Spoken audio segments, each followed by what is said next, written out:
মদিনার নবী বলেন, এই উম্মতেরা, একটা কন্যা যদি পাও তুমি একটা জান্নাতের মালিক হয়ে গেছো।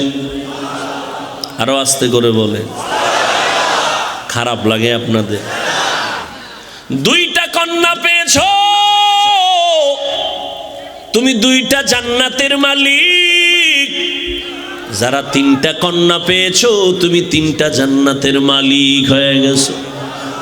বিশ্ব নবী, যার কোনো তুলনা আছে? কোনো তুলনা? আমার নবী রহমাতুল লিল আলামিন। আল্লাহ আর কাউকে রহমাতুল লিল আলামিন বানান নাই। আমার নবী এত দামি, যার কোনো তুলনা নাই। আল্লাহ পাক আমাদেরকে এমন একজন নবী দান করেছেন, যেই নবীর বরকতে আমরাও বরকতপূর্ণ হয়ে গেছি, যেই নবীর বরকতে মজলিসটাও বরকতপূর্ণ হয়ে গেছে। এরে নবীর আশেক এতগুলো মানুষ আজ এই মাদ্রাসার মাঠে, এতগুলো মানুষ বসে আছেন, কাউকে টাকা দেওয়া হয় নাই, বরং মাদ্রাসার জন্য টাকা রেখে দেওয়া হলো। দুনিয়ার কোনো টাকাওয়ালা যদি চাইতেন এতগুলো মানুষ এক জায়গায় জমা করবেন, চাইলে পারতেন, তবে টাকার লোভ দেখাইয়াও এই জান্নাতি মানুষগুলো আনতে পারতেন না। ও ভাইরা, এতগুলো মানুষ এক জায়গায় জমা কইরা মা বাবার জন্য দোয়ার আয়োজন কোনোদিন করেছেন? কথা বলেন, পারবেন বলে আশা আছে? টাকাওয়ালারা চাইলে মোটামুটি পারবে, কিন্তু এই জান্নাতি মানুষ পাবে না। তাদের ভিআইপি চেয়ারে বসবে ভিআইপি সুদখোরেরা, গাঞ্জাখোরেরা, মদখোরেরা, যাদের মোনাজাত কবুল হবে না। সুদখোরের মোনাজাত কখনো কবুল হবে না, কখনোই কবুল হবে না যতদিন পর্যন্ত তওবা না করবে। তারপরও কি লাগতো তার? এতগুলো মানুষ আনার জন্য ফ্রি গাড়ি দেওয়া লাগতো, ঠিক নেই? আসার পরে ভিআইপি ব্যবস্থা, ভিআইপিদের জন্য ভিআইপি চেয়ার, যারা ভিআইপি না নন ভিআইপিদের জন্য একটু নরমাল চেয়ার। আবার ফাঁকে ফাঁকে নাস্তা দাও, যদি নাস্তা দেরি হয় তো চেয়ারের বাড়ি, ঠিক নেই? এরপরে আবার এতগুলো মানুষ নিয়ন্ত্রণের জন্য কত পুলিশ লাগতো, কত র্যাব লাগতো নি? এরপরও যদি ভয় থাকতো, সর্বশেষ আর্মি আর বিডিআর আর পুলিশ আর র্যাবও যদি ভয় লাগতো, তো কুত্তা আইনা হাজির করত।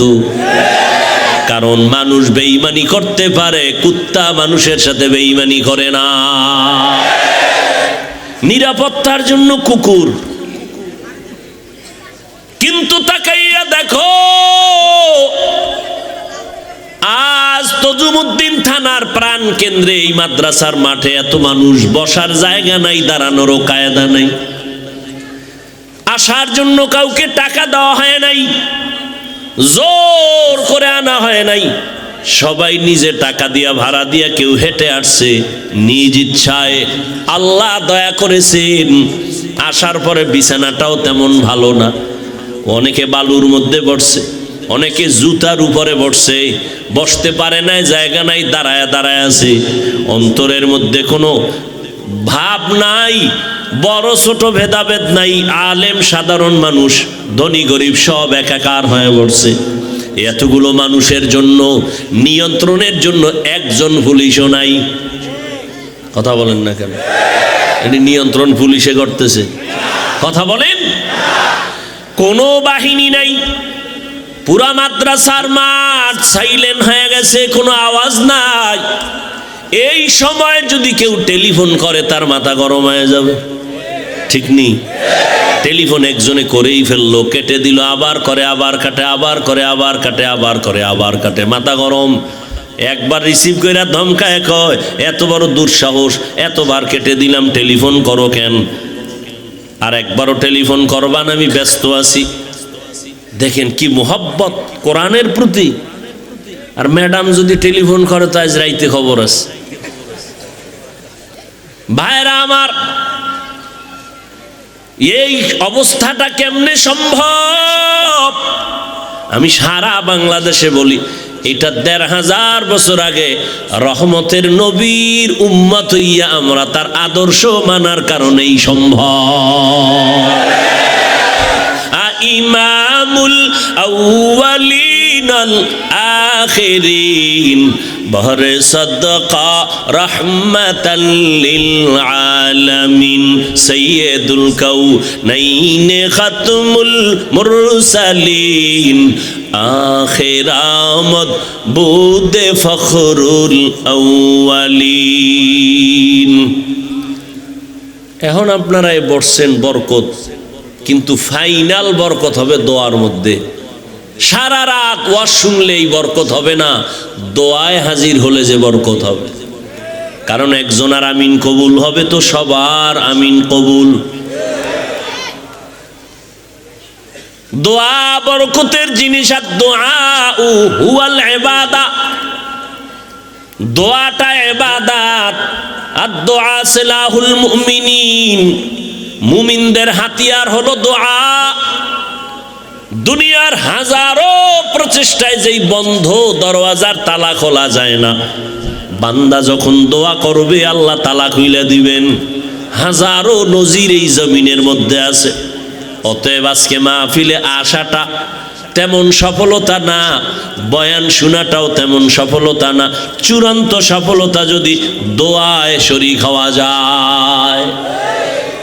আমি বান্দার আমিন কবুল হওয়ার গ্যারান্টি নাই, কিন্তু ময়দানে বহু আল্লাহর বান্দা আছেন যাদের আমিন কবুল হওয়ার গ্যারান্টি আছে। ইনশাল্লাহ দোয়া করে যাওয়ার চিন্তা আছে তো? না ফাঁকে ফাঁকে উঠা চলে যাবেন? আল্লাহ সবাইকে কবুল করেন। ভাইরা আমার, রহমতের নবী আসলেন, নারীদের জন্য রহমত হয়ে আসলেন। আমার নবী গোটা দুনিয়ার জন্য যেমন রহমত, মুমিনের জন্য রহমত, তেমন বেঈমানের জন্য নবী রহমত। নারীদের জন্য নবী রহমত, পুরুষের জন্য আলাদা রহমত। আমার নবী যেমন মানুষের জন্য রহমত, জঙ্গলের প্রাণীদের জন্য নবী রহমত, সমুদ্রের মাছের জন্য নবী রহমত, উড়ন্ত পাখিদের জন্য নবী রহমত। শুধু তাই না, গর্তের পিপিলিকার জন্য নবী রহমত। নুজহাতুল মাজালিস নামক কিতাবের মধ্যে আছে, একটা গর্তের পিপিলিকা রব্বে কারিমের কাছে আরজি পেশ করে, আল্লাহ তুমি যদি একটু দয়া কইরা আমারে মদিনার রওজা দেখায় দাও, বাইতুল্লাহ দেখায় দাও। আল্লাহ ডাক দিয়ে কয়, মক্কার কবুতর জলদি করে এলাকায় চলে যা, পিপিলিকাটারে পায়ের সাথে লাগাইয়া আমার ঘর আর মদিনার রওজা দেখায় আবার জায়গায় পৌঁছাইয়া দাও। পিপিলিকাও আমার নবীর রওজা দেখার পাগল। আমার নবী গর্তের পিপিলিকার জন্য রহমত। নবী রাস্তা দিয়ে হাঁটেন, দুপার্শ্বের গাছ নত হইয়া আমার নবীরে সালাম দেয়। আমার নবী হাঁটতেছেন, হরিণ নবীরে সালাম জানায়। আমার নবী হাঁটতেছেন, ভিন্ন ভিন্ন মাখলুক আমার নবীরে সালাম দেয়। সাহাবায়ে কেরাম বললেন, মানুষ দেখি না, সালামের আওয়াজ আসতেছে কোথা থেকে? নবী বললেন, সাহাবায়ে কেরাম আপনারা জানেন না, আমি নবীর আগমনের খবর পাইয়া জঙ্গলের প্রাণীরা আমারে সালাম দিতেছি। মরা গাছ আমার নবীর আশিক, আর আমরা জিন্দা মানুষ আমার সেই নবীরে চিনলাম না। যদি চিনতিরে যুবক, বেঈমানের পা চাটা গোলাম হইয়া চুলগুলো কাইটা ইন্দুর আর বান্দর হতে পারতি না। যুবকেরা রাগ করলি? একটা প্রশ্ন করি, জবাব দিও আল্লাহর মহব্বতে। আমার নবীর থেকে বড় পীর, বড় বুজুর্গ, বড় মুহাদ্দিস, বড় মুফাসসির কেউ আসেনি? সবাই একমত? বলো, আমার নবীর আদর্শের মতো দামি আদর্শ আর কোথাও আছে নাকি? আল্লাহর কসম, যদি কোনো পণ্ডিত বাবা দাঁড়ায় বলতে পারো, হাফিজ ভাই, মদিনার নবীর আদর্শ ছাড়া আর এক জায়গায় ভালো আদর্শ আছে, আমাকে বলো, আমি মোহাম্মদের আদর্শ বাদ দিয়া তারটা গ্রহণ করব। পারবানি দেখাইতে? পারবা না। বরং আমার থেকে শুনে নাও, আমার নবীর আদর্শ এতটাই দামি, এতটাই উত্তম। আব্রাহাম লিঙ্কন আদর্শ দিল মোহাম্মদেরটা বাদ দিয়া, লেনিন আদর্শ দিল, কালমার্স আদর্শ দিল, প্যালেটো আদর্শ দিল। আমার ফাইনাল এক কথায় জবাব, দুনিয়ার সব আদর্শগুলো নাপাক, একমাত্র মদিনাওয়ালা নবীর আদর্শই হলো পাক। স্বীকার করো যুবক, এই যুবকেরা স্বীকার করো। এইবার বল, নবীর আদর্শ এত দামি, ওই আদর্শের মধ্যে কি নখ কাটার নিয়ম নাই? বেঈমানের পা চাটতে গিয়া তাদের মতো নখ রাখো কেন? ওই নবীর আদর্শে কি চুল কাটার নিয়ম নাই? বেঈমানের পদঙ্ক অনুসরণ করলি কেন? স্বার্থ কি? বল একটা স্বার্থ বল যে হ্যাঁ হাফিজ ভাই নবীরটাই ভালো, কিন্তু বেঈমানেরটা ধরছি কারণ কি ওদের মতো চুলকাইটা টিকটিকি হলে চেহারা উজ্জ্বল হয়। বল, যৌবন বাড়ে, শক্তি বাড়ে, হায়াত বাড়ে। এই যুবক, মানো আর না মানো, সত্য কথাটা স্বীকার কর।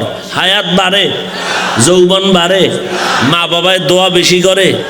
এইভাবে ইন্দুর আর বান্দরের মতো চুল কাটলে শিক্ষক তোরে নাম্বার পরীক্ষায় বেশি দেয়। তাহলে আকাম করছো কেন? বল কি স্বার্থ? স্বার্থ তো একটা থাকার কথা। মানুষ তো পাগলেও তো স্বার্থ খুঁজে। তুই কি রাস্তার উলঙ্গ পাগল থেকেও খারাপ?